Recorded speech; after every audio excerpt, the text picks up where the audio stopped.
Uma ótima noite para você. Acidente em Lagoa Formosa, condutor de moto fura parada obrigatória, causa acidente e precisa ser socorrido para o hospital regional.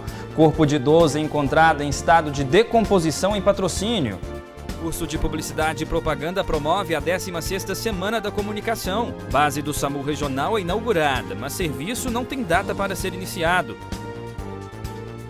Ministério Público de Minas Gerais deflagrou hoje a Operação Mau Contato por fraudes em processos licitatórios da CEMIG. No ano em que completam 20 anos de tradição, Marias Artesãs ganham nova sede no coração de Patos de Minas.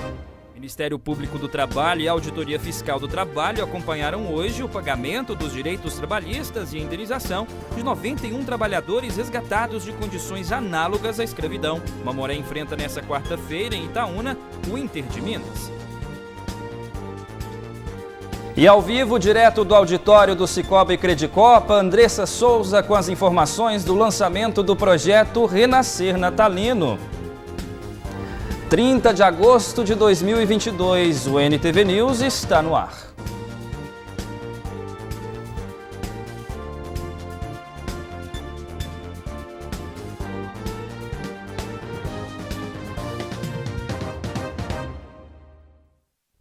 E a gente começa essa edição do NTV News contando que Patos de Minas não possui caso confirmado da Monkeypox, a varíola dos macacos, até o momento. Mas, como prevenção, a Secretaria Municipal de Saúde, por meio da Vigilância em Saúde, em parceria com o infectologista Bruno César Pires, promoveu ontem capacitação sobre a varíola dos macacos. O treinamento teve como objetivo capacitar as equipes de saúde quanto ao diagnóstico da doença e tratamento disponível. Profissionais da rede privada e de outros municípios da macro-região noroeste também foram convidados. Um motorista sofreu uma fratura exposta após colidir contra um carro na cidade de Lagoa Formosa.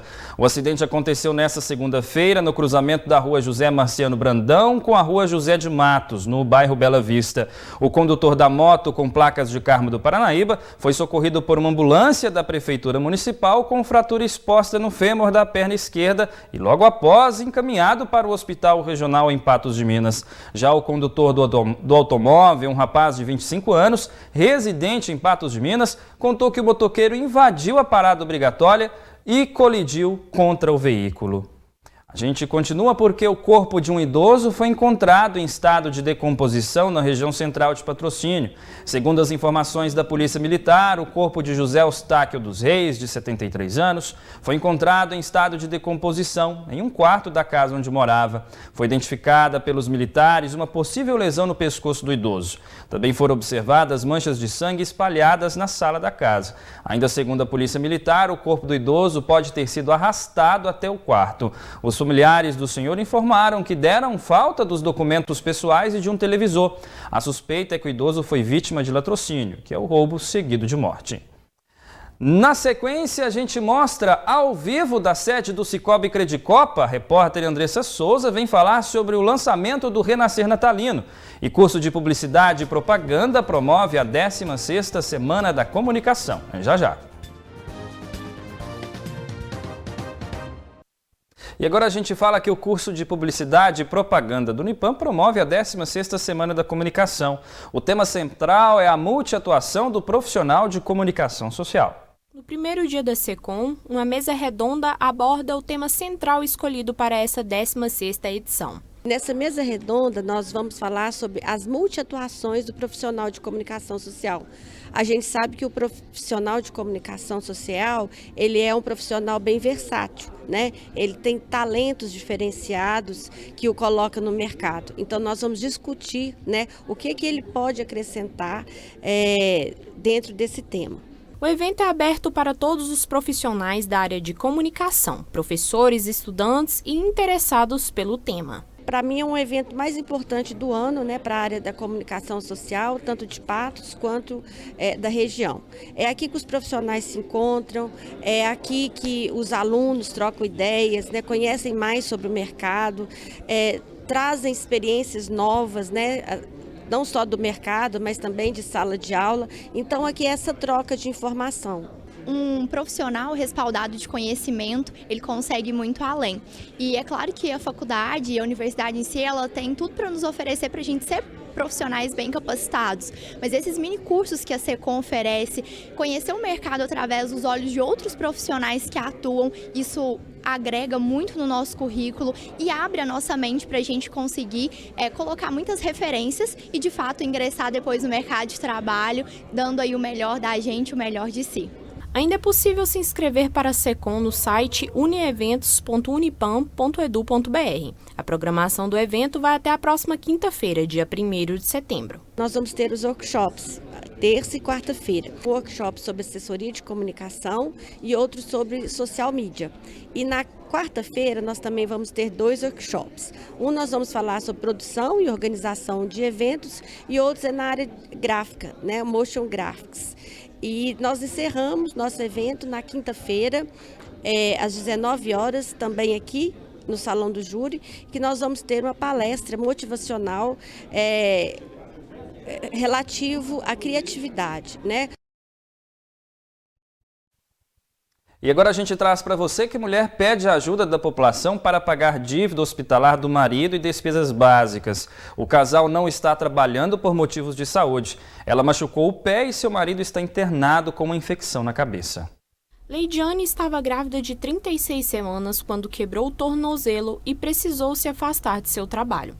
Mesmo com as sessões de fisioterapia, ela ainda não se recuperou. Desde então não consegui voltar porque tem um caroço, né?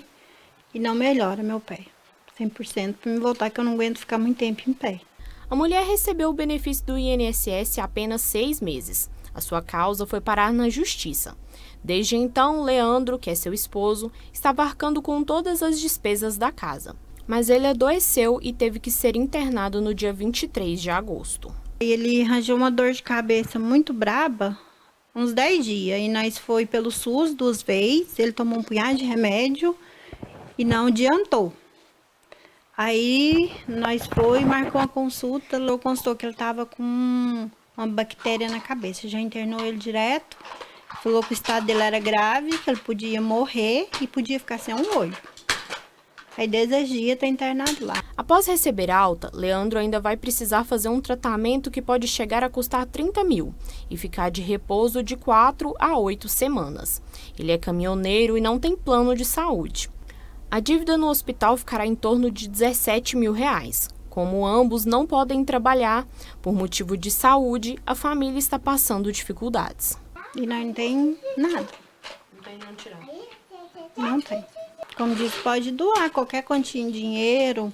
Como diz, nós vamos fazer um bingo beneficente para ele dia 18 de setembro lá na Lagoa Formosa. Nós ganhamos, como diz, arranjou o local já, a Igreja São Francisco de Assis, lá no bairro Novo Horizonte. Nós vamos fazer o almoço e o bingo. E quem puder ajudar, a população puder ajudar nós com dinheiro, qualquer quantia de dinheiro, como diz 2, qualquer valor que a pessoa conseguir ajudar nós.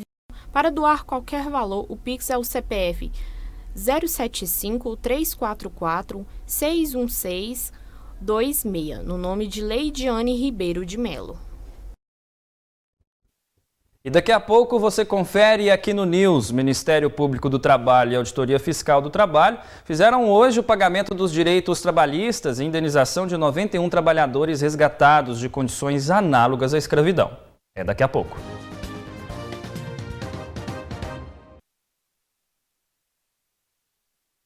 Vivo da sede do Cicobi Credicopa, a repórter Andressa Souza vem falar sobre o lançamento do Renascer Natalino. Boa noite, Andressa. Boa noite, Matheus. Boa noite, telespectadores do NTV News. Andressa, é um evento que acontece agora nessa noite, a gente observa nas imagens o auditório ainda aguardando os convidados, lançamento do projeto Renascer Natalino. Isso, exatamente. Hoje o Cicobi está aqui recepcionando os empresários de Patos de Minas, também a toda a imprensa daqui de Patos de Minas e mais algumas autoridades, né, para poder fazer o lançamento do projeto Renascer Natalino 2022. esse projeto que nos presenteou o ano passado, né, com luzes, com várias atrações, né, no período natalino. E o grande diferencial desse ano de 2022 será a proporção do projeto. Serão 10 praças iluminadas e decoradas com temáticas natalinas e diferentes pontos instagramáveis por todo o percurso da Getúlio Vargas de novembro a janeiro de 2022. É interessante, esses pontos instagramáveis são aquelas bolas, né, iluminadas, que muita gente fez stories, compartilhou nas redes sociais, comemorou bastante, fez muito sucesso no ano passado, em 2021. Já tem uma data para abertura? Como que está a organização? Eles vão divulgar mais detalhes daqui a pouco. Então, Matheus, a data para a programação, né, é dia 12/11, a inauguração das luzes. A partir daí, vão ser outras várias datas com atrações, mas tudo começa no dia 12 de novembro. É isso. Obrigado, Andressa, por sua participação e, é claro, mais detalhes ao longo da nossa programação sobre o Renascer Natalino. Abraço, Andressa. Abraço. A gente continua no NTV News porque no ano em que completam 20 anos de tradição, Marias Artesãs ganham nova sede no coração de Patos de Minas. Batizado de Marias da Palha Centro de Artesanato, a nova sede das Marias Artesãs fica agora no prédio do antigo Fórum e atual CEMED, Secretaria Municipal de Educação. Vamos estar aqui no centro, no coração da cidade. E para nós agora é motivo de estarmos ainda mais satisfeitos, porque nós podemos ampliar o nosso trabalho, vai facilitar um pouco para elas próprias, para que a gente possa ampliar os nossos conhecimentos e trabalhar com as oficinas. A gente está muito feliz, né? Porque, graças a Deus, era um sonho que a gente tinha de vir para cá, mais para baixo, né? No centro da cidade. Então, para nós está realizando o sonho. E as primeiras oficinas confeccionadas pelas Marias Artesãs na nova sede já estão a todo vapor. Nós estamos fazendo os porta-guardanapos para a gente fazer alguns presentes no Natal ou também fazer vendas. E como algumas Marias já faziam, outras não, a gente trabalha em forma de mutirão, para que aquela que tem dificuldade possa aprender, aquela que já sabe ensina para outra. A mudança de ares será importante para revigorar a tradição do artesanato das Marias Artesãs, que por meio da palha de milho e fibras naturais de bananeira e pândalo, confeccionam peças que contam a história de Patos de Minas. Essa experiência que vai passando, né, de cada uma delas é muito importante porque é um saber, né, de cada uma, e elas também com a sua vontade de aprender, com a sua facilidade, né, porque o artesanato, a arte está dentro de cada um de nós. E cada um vai despertar de uma forma diferenciada.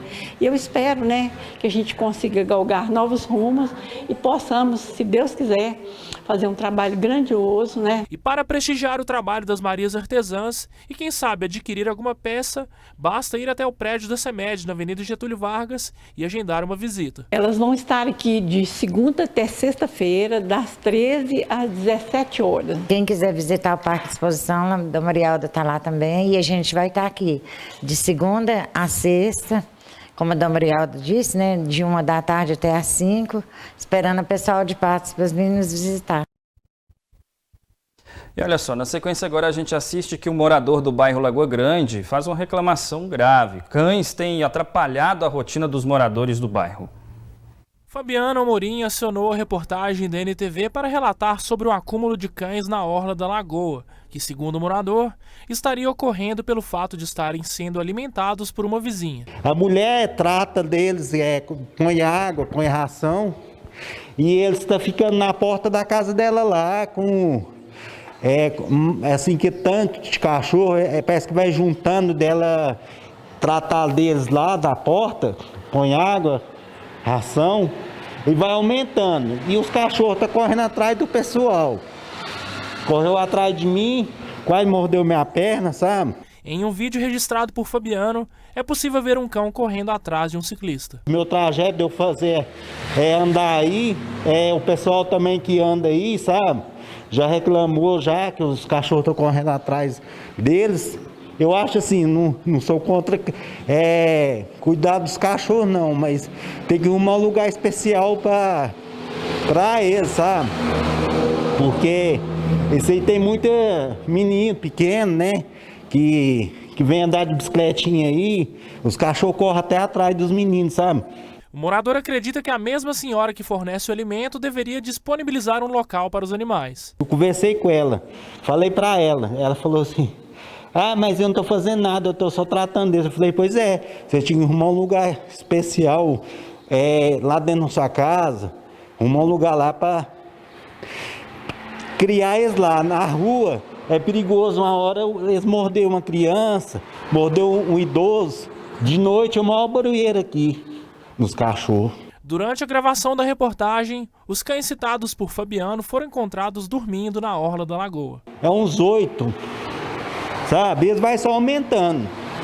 À noite é uma maior barulheira. Cachorro correndo atrás aí, de gente que passa, de bicicleta. Eu mesmo fui passar lá outro dia, o cachorro passou na minha frente e eu caí, sabe? Eu vou te falar a verdade, ela é uma hora perigosa, ela, tipo assim, ficar mexendo, cuidando desses cachorros aí e acontecer alguma coisa. Um bicicleteiro, os caras vêm treinar de bicicleta aqui, ó. O cachorro desse entrar na frente da bicicleta daquela lá, machuca demais, quebra braço, quebra perna, né?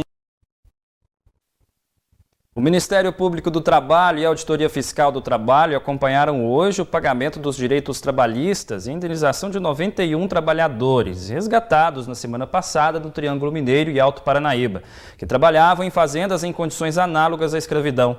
Empresários de 4 fazendas devem desembolsar mais de R$700 mil para o pagamento de indenizações aos trabalhadores. O resgate de 91 trabalhadores foi realizado na sexta-feira da semana passada, em uma operação do Ministério Público do Trabalho, Auditoria Fiscal do Trabalho e Polícia Rodoviária Federal. De acordo com o procurador do Trabalho, denúncias foram feitas aos donos de fazendas que mantinham, em condições precárias, dezenas de trabalhadores em um estado análogo à escravidão.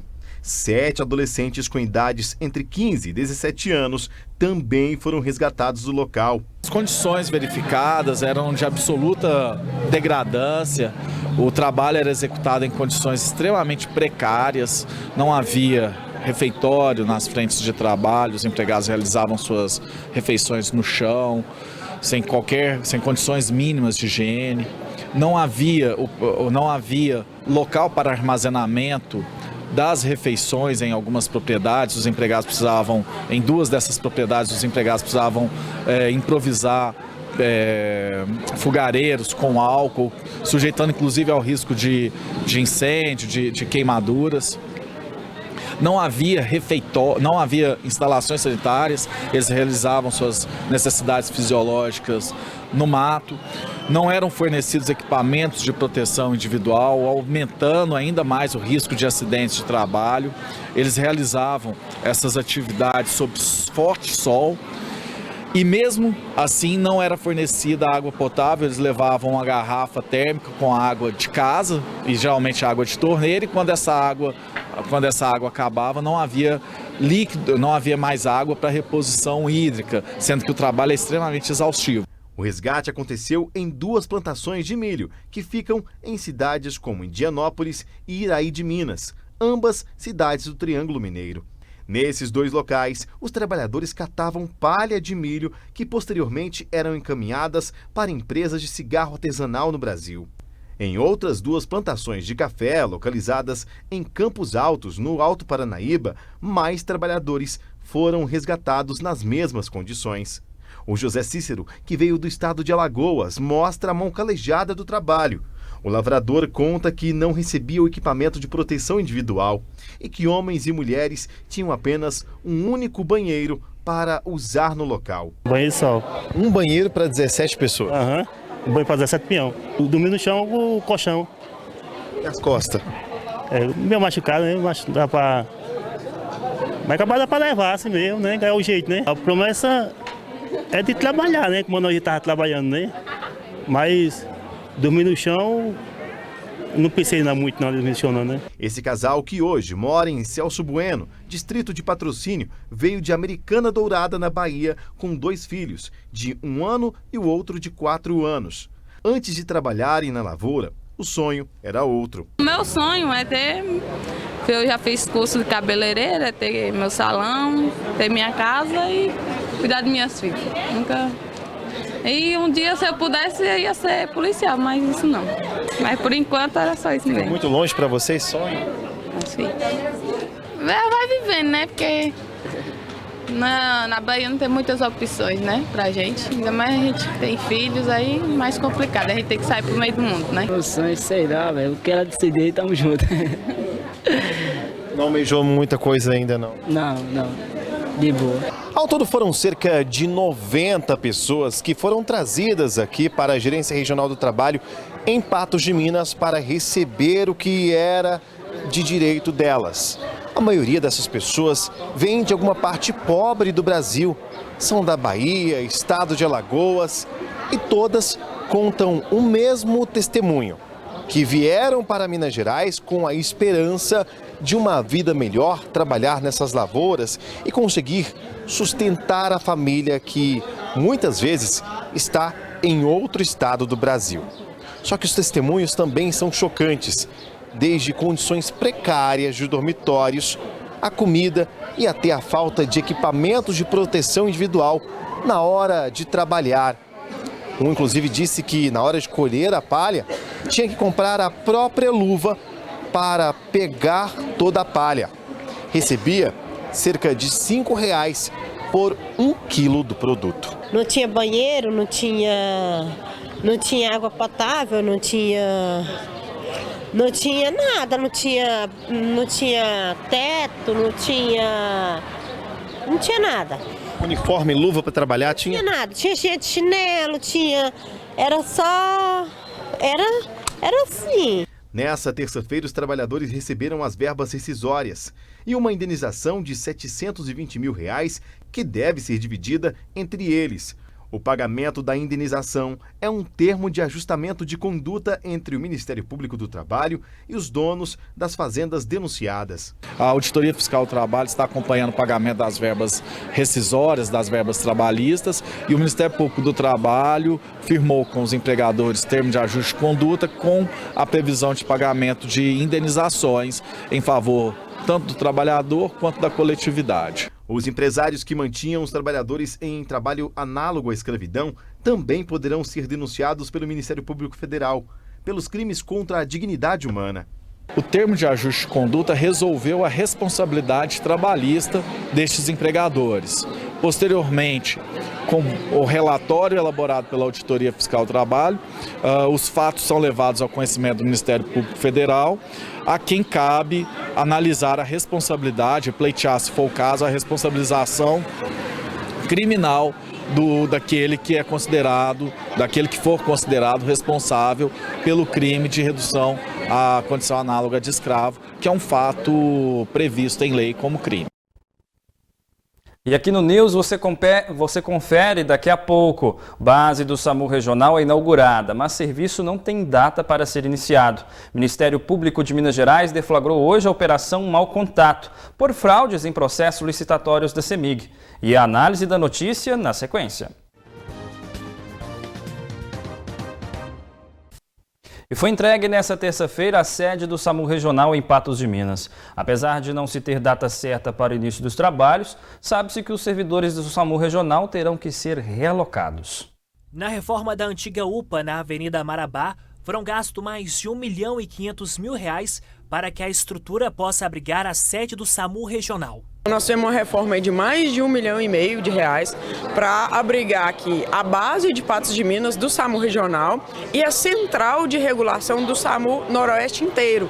Então a regulação de todas as ambulâncias, das 33 ambulâncias que vão estar a base em cada um dos municípios, ela vai ficar aqui em Patos. Então os médicos ficam aqui e regulam todas as ambulâncias da região inteira. Também será abrigada a Central Municipal de Material Esterilizado. Tem também a questão da CME municipal, que pouca gente conhece, né? O que é uma central de esterilização de material? É todo o material que a gente usa em pequenas cirurgias, retirada de ponto para fazer curativo, na UPA, questão de material estéril. Ela tem que passar toda por um processo de esterilização, de desinfecção.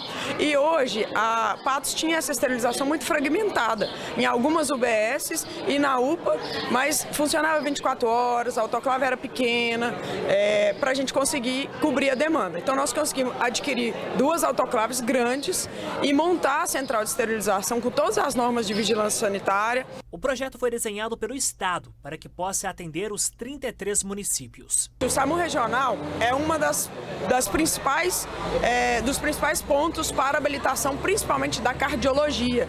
Então hoje, para a gente ter cardiologia de volta, automaticamente a gente tem que ter um serviço de urgência integrado para cumprir o tempo-resposta da cardiologia em tempo hábil. Então o Estado desenha, né, os pontos de acordo com a comunidade, com a quantidade de pessoas naquela localidade e coloca a quantidade de ambulâncias. Então nós temos do SAMU aqui 33 ambulâncias, vão ficar dispostas na macro-região inteira. Aqui em Patos vão ficar 2 unidades avançadas e 3 unidades básicas para Patos de Minas, que é referência também para Presidente Olegário e Lagoa Formosa. As demais, cada um da sua região tem a referência. E também haverá a possibilidade de pacientes serem encaminhados para outros hospitais, ao invés de única opção, Patos de Minas.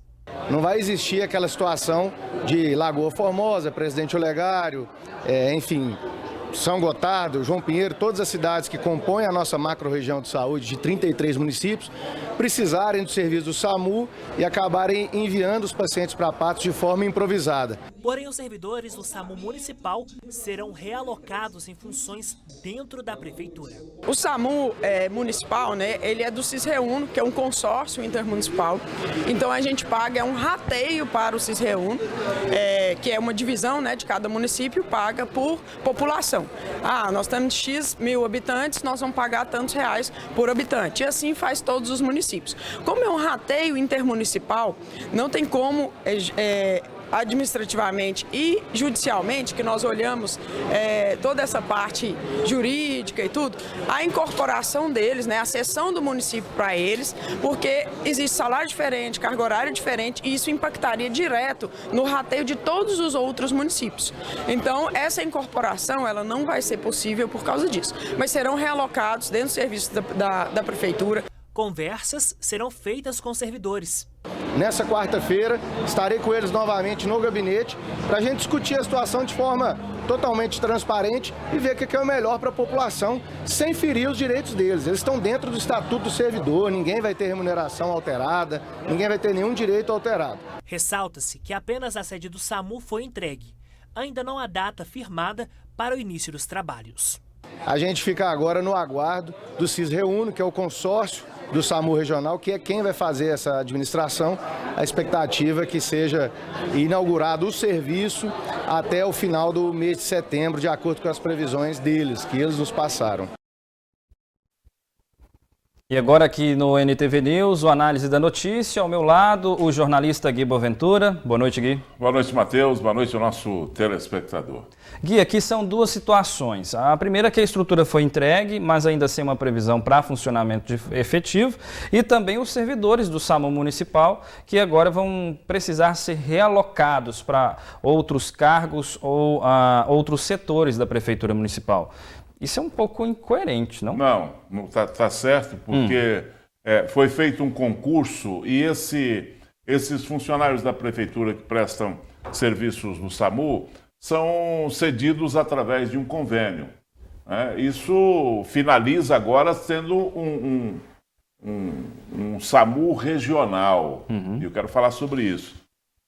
Mas aí outros, foi feito um concurso pelo Estado, que foi feito, essas pessoas vão trabalhar para o Estado, já tem gente aí numa agonia, passou no concurso, está bem classificado no concurso e está numa agonia dos diabos, sem saber como é que vai trabalhar, quando que vai trabalhar e quando é que começa esse funcionamento do SAMU regional. Esse é um ponto que precisa ser bem explicado. Eu acho que o prefeito tem que chamar realmente essas pessoas, conversar com elas, como deve fazer aí, ele anunciou que vai chamar essas pessoas, os que são de responsabilidade dele, que são os funcionários municipais. Vai chamar e vai falar dessa realocação.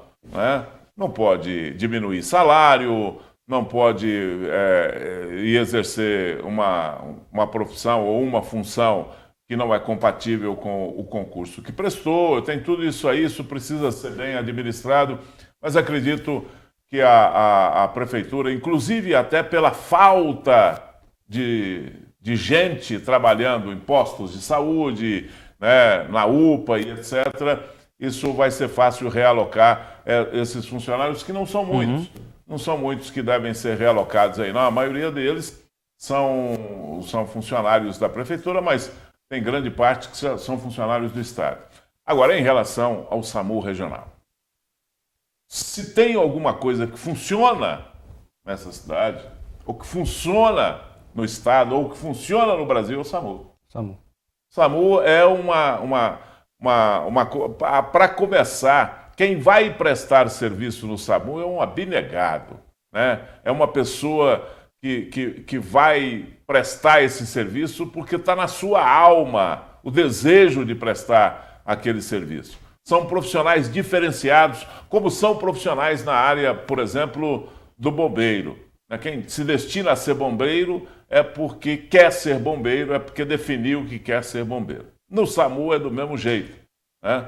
Então, o SAMU, ele precisa de estrutura, porque a nossa região, essa base do SAMU regional, com 33 municípios, é uma base muito grande.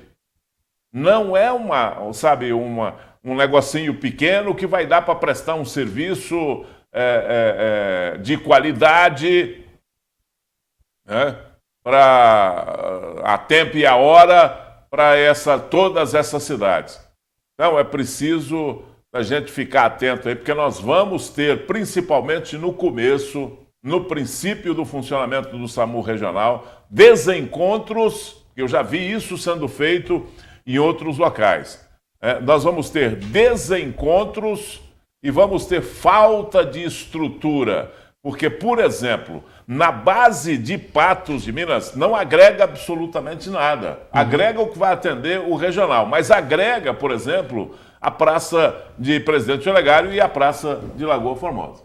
Então, é mais um aumento de atendimento e o SAMU é extremamente necessário, essencial, né, porque atende desde um acidente de saúde, normal de saúde, como um infarto, uma coisa que precisa de um socorro imediato, como atende também os acidentes. E nós sabemos o tanto de acidentes que nós temos aqui na nossa região, ou que tem aqui na nossa cidade e que precisa da presença do SAMU, né? Deu um acidente ali, tem um lá estirado no chão. O SAMU tem que ir lá, porque ele é quem tem autoridade para mexer numa situação dessa. A secretária ela até falou que agora os hospitais vão poder receber alguns pacientes, mas a alta complexidade continua sendo o hospital regional. Não, então, querendo ou não... Essa questão do hospital não muda absolutamente nada. Porque, afinal de contas, a alta complexidade, a maioria dos casos que o SAMU atende, e você alta muito bem... Alta complexidade de quê? Em que sentido? Nos acidentes, no atendimento em si que acontece. Aí, traumatologia, por exemplo. Aí a baixa complexidade é na Santa Casa e a alta complexidade é no Hospital Regional. E aí você falou a respeito dos acidentes na região. E a maioria desses acidentes, quando acontecem, são acidentes graves. Então, ou seja, pacientes em estado mais grave que vão acabar vão precisar vir para Patos, né? Esses pacientes, não, de qualquer maneira tem que ser atendido pelo SAMU, né? Se uma pessoa tiver uma suspeita de infarto, tem que ir lá o SAMU atender aquela pessoa, atender aquele chamado. Então é um negócio muito complicado mexer nessa estrutura do SAMU. Espero que funcione a estrutura regional, porque, na opinião de leigo, tinha que ter sido feito o seguinte: olha, a estrutura de Patos, nós temos que incrementar a estrutura de Patos, porque Patos já trabalha no limite. Preste atenção no que eu estou falando para você. Patos, a estrutura que nós temos aqui, trabalha no limite para o atendimento do SAMU. Essa equipe trabalha no limite, uma equipe, sabe, que presta um serviço aqui que a gente tem que bater palma o tempo inteiro, né, porque o SAMU de Patos de Minas ele é diferenciado, né, presta um serviço excepcional e tem que ser separado da equipe, apesar do incremento, tem que ser separado do atendimento regional. Porque se misturar, nós não damos conta, a equipe aqui daqui não dá conta, a equipe regional também vai se atrapalhar e aí vai ser um Deus nos acuda. Espero que eles tenham tudo isso bem planejado, né, para não tropeçar uns dos outros e nem embaraçar, como a gente fala aí no popular, embaraçar nos cabelos das pernas. Gui, o Ministério Público de Minas Gerais, em parceria com as polícias civis de Minas Gerais e São Paulo, deflagrou hoje a Operação Mau Contato, por fraudes em processos licitatórios da CEMIG. O repórter Pedro Rocha, da Rede Minas, tem as informações.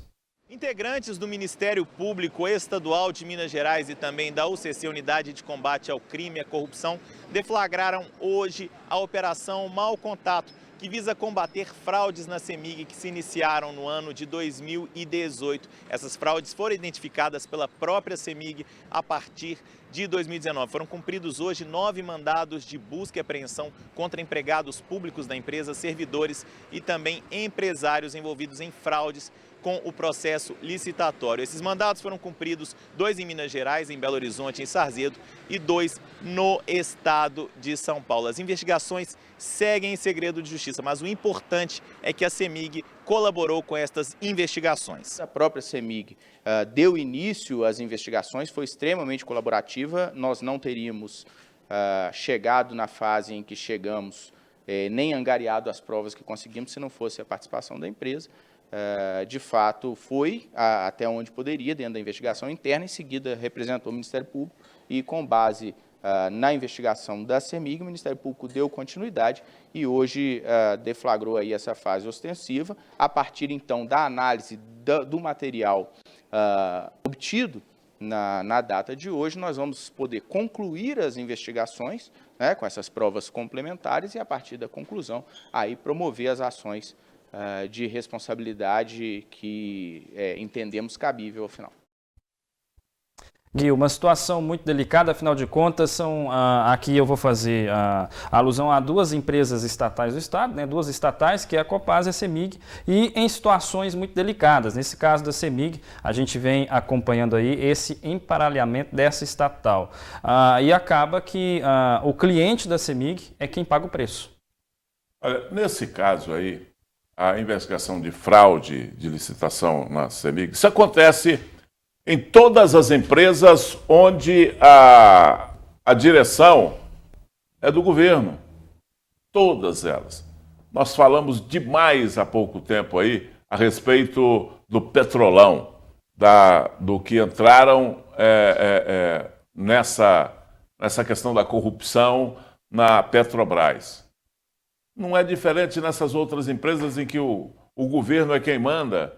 Por quê? Porque o governo faz dessas empresas cabide de emprego, faz dessas empresas ações tem ações dessas empresas aí para fazer política, para buscar voto, e isso vai virando o chamado saco de gato, né? Que alguém põe a mão lá dentro e sai arranhado. E tem realmente esse tipo de coisa. Todo lugar onde tem licitação, se não tem corrupção, tem tentativa de corrupção. Pode ter certeza absoluta disso. O Brasil é especialista nisso. Existem empresas que são especialistas nisso. Porque isso foi uma prática durante muitos anos nesse país. Agora é que as autoridades estão mais atentas com isso. Existe uma corrente muito forte no país para acabar com esse tipo de coisa. Mas nós sempre tivemos a corrupção no Brasil, instituída em qualquer nível do governo, no municipal, no estadual e no federal.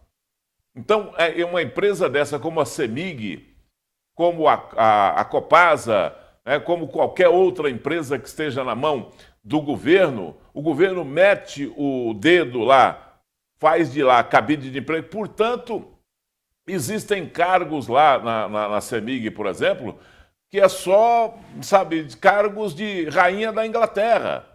para não mandar nada, para não fazer absolutamente nada, para cuidar dos interesses políticos do governo lá dentro da CEMIG. E existe a outra parte, que são funcionários de carreira, são funcionários que entram lá para gerir a empresa, para tocar a empresa, para fazer a empresa funcionar.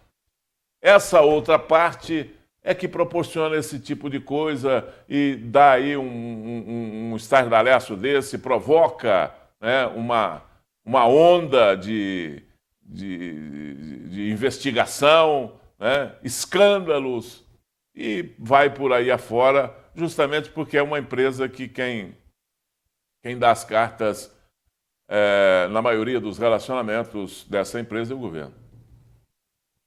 A gente vai fazer uma pequena pausa e vamos para um rápido intervalo. E Mamoré enfrenta nessa quarta-feira em Itaúna o Inter de Minas. Você vê daqui a pouco. A equipe do Mamoré viajou hoje para Itaúna, onde enfrenta o seu próximo adversário na subdivisão do Campeonato Mineiro. Essa vai ser a quarta rodada da segunda divisão do Campeonato Mineiro de 2022. O Mamoré vem aí como favorito, uma vez que não perdeu nenhum dos jogos ainda. Esse jogo acontece fora de casa, contra o Inter de Minas. Acontece em Itaúna, no estádio José Flávio de Carvalho. Entre as novidades desse jogo, aqui em Patos de Minas, está a seguinte. O clube, a diretoria, vai preparar um telão para que os torcedores da equipe esmeraldina possa vir ao estádio Bernardo Rubinger acompanhar a partida. Esse estádio vai estar com os portões abertos a partir das 6 horas da tarde. Então o jogo começa às 7h45 da noite desta quarta-feira em Itaúna, como eu disse, mas os preparativos para receber a torcida para acompanhar esse jogo aqui em Patos de Minas a partir das 18 horas. Esse jogo então acontece pela quarta rodada da segunda divisão do Campeonato Mineiro. Quarta rodada da segunda divisão do Campeonato Mineiro. Gui Boaventura, o Sapo vai se dar bem com o Inter? Claro que vai se dar bem. O Mamoré está no grupo C aí, precisa ganhar esse jogo, porque hoje ele está com o Nacional no seu calcanhar, o Coimbra empatado com ele com 9 pontos, o Nacional com 6 pontos, Nacional de Uberaba com 6 pontos, está a 3 pontos dele, né? Se bem que nós já estamos partindo aí para o final dessa primeira fase, né? E o Mamoré precisa ganhar. Ele precisa ganhar para ir a 12 pontos, tal como estava junto com o Araxá, né? O Araxá tem um jogo a mais do que ele. 100% de aproveitamento tem o time do Araxá. O Mamoré também tem 100% de aproveitamento nos 3 jogos que disputou até hoje. Se ganhar esse jogo lá, eu não diria nem que se não ganhar, não é bom para a equipe do Mamoré. Se empatar, é um ótimo resultado para o Mamoré. O Mamoré depois traz para dentro de casa os pontos que precisa para uma classificação aí. Porque mais 3, 4 pontos, o Mamoré está garantido na próxima fase dessa terceira divisão, que eles chamam de segunda divisão. Né? Para mim é a terceira divisão. Então, joga contra a Associação Internacional, né? Lá de Itaúna, né? Então, não é um jogo difícil, porque esse Inter de Itaúna é o último colocado da sua chave. Não é possível, né? Possível que o Mamoré não vai conseguir pelo menos um empate, né? Então eu faço muita fé no Mamoré nesse jogo amanhã, e vai ter inclusive telão lá no estádio. Estão prometendo aí colocar telão lá no estádio Bernardo Rubinger, para a torcida comparecer lá e ver o jogo, assistir o jogo, a transmissão do jogo pelo telão lá no... Vale a torcida, né? O pensamento positivo aí da torcida do Mamoré. E portões abertos, viu? Ô Gui, a gente tem uma última notícia, porque foi condenado a 14 anos de prisão em regime fechado um dos 3 acusados de assassinar o taxista Rainelli Hilário Soares. O julgamento aconteceu nesta terça-feira. O taxista Rainelli Soares, de 29 anos, foi morto a tiros no dia 5 de janeiro de 2019, por volta de 6 horas da manhã, na rua Vicente Gonçalves Primo, no bairro Coração Eucarístico, em Patos de Minas. Moradores vizinhos disseram que ouviram cerca de 5 disparos. A polícia militar chegou a ser acionada juntamente com o SAMU. Porém, Rainelli já estava sem vida. 24 dias após o crime, a Polícia Civil realizou a reconstituição do crime, que comprovou que o taxista foi baleado pelas costas enquanto dirigia. De acordo com a polícia, o crime teria sido motivado por ciúmes. O taxista estaria trocando mensagens com Andréia Soares Silva, namorada de Ricardo Elias na época, conhecido como Ricardinho. Ricardo teria, junto com Emerson Glécio Ferreira Rosa, efetuado os disparos. Na época, apenas Andréia, que seria o pivô da morte por motivos de ciúme, tinha sido presa. No dia 7 de março de 2019, Emerson Glécio Ferreira Rosa e Ricardo Elias Soares Silva foram presos em flagrante por tráfico de drogas, na região do Parque São João, em Contagem. Os dois foram transferidos para a penitenciária Professor João Pimenta da Veiga, em Uberlândia. Emerson já tinha sido condenado a 13 anos de prisão em regime fechado e Andréia não chegou a ser denunciada pelo Ministério Público e acabou sendo solta. Na tarde desta terça-feira, o último suspeito foi julgado na presença da família, que clamava por justiça. É muito triste, né? Assim, por uma mãe, né? A gente tem que ser forte, né? E estar ali presente, mas existe uma coisa. A gente espera da justiça dos homens, porque a de Deus nós já temos, sabe? Mas assim, eu procuro forças em Deus, né, para acompanhar tudo e a gente espera a justiça dos homens, né? Ricardo confessou o crime. O acusado ainda chegou a postar na internet uma afronta à justiça, dizendo que iria apenas tirar 4 anos de prisão e depois seria solto. Quando ele postou nas redes sociais, né, que ia tirar só 4 aninhos ali, debochando dos policiais, das autoridades, das famílias, né?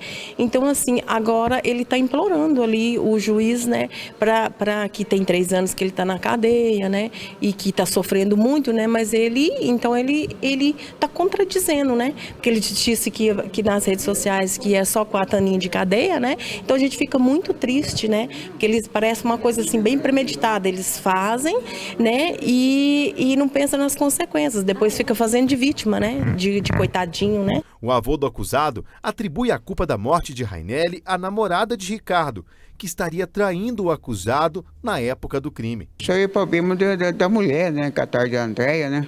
A mulher, se ela fosse uma mulher direita, ela não tinha cometido isso, porque ela tem uma filha de cada homem. Se ela fosse uma mulher direita, ela teria que fazer um papel desse. O celular do taxista teria sumido no dia do crime. O Ministério Público também denunciou Ricardo pelo crime de furto. Após 4 horas de julgamento, o juiz leu a sentença, absolvendo o acusado do furto e condenando Ricardo pelo homicídio. Fixe-lhe a pena base em 14 anos de reclusão, a qual deixe de atenuar e agravar, respectivamente, pelas atenuantes da confissão espontânea e da menoridade relativa e pela segunda qualificadora reconhecida pelo Conselho de Sentença, que toma como agravante, nos termos do artigo 61, inciso 2, a linha C do Código Penal, pois essas circunstâncias judiciais se equivalem, tornando definitiva a míngua de outros atenuantes, agravantes ou causa de diminuição ou aumento de pena em 14 anos de reclusão a ser cumprida inicialmente em regime fechado. Além da pena de 14 anos fixada pelo Tribunal de Júri de Patos de Minas, também foram mantidas as qualificadoras incluídas no processo de denúncia do Ministério Público, a que impossibilitou a defesa da vítima e a de motivo torpe. A defesa, que é a Defensoria Pública, disse que vai recorrer da decisão. Como fixou a pena base dele acima do mínimo, que é 12 anos, existe alguma possibilidade, né? E ele pediu para recorrer da pena, para ver se reduz. É uma perca, assim, que só as mães mesmo é que perde o seu filho, é que sabe, assim, o sofrimento. Cada dia que passa, aumenta mais. E a gente tem que buscar força em Deus, né? Em Deus, né? Porque eu acho que, assim, por ciúme, você imagina a gente matar todo mundo porque eu tô com ciúme de alguém? Então, assim, sabe, tirou a vida do menino de 28 anos por ciúme. E com essa notícia a gente encerra o NTV News dessa terça-feira. Obrigado, Gui, por sua companhia e até a próxima semana. Boa noite para você, Matheus. Boa noite ao nosso telespectador. Amanhã de volta, Odair Cardoso. Obrigado pela sua honrosa audiência e até a próxima. Boa noite.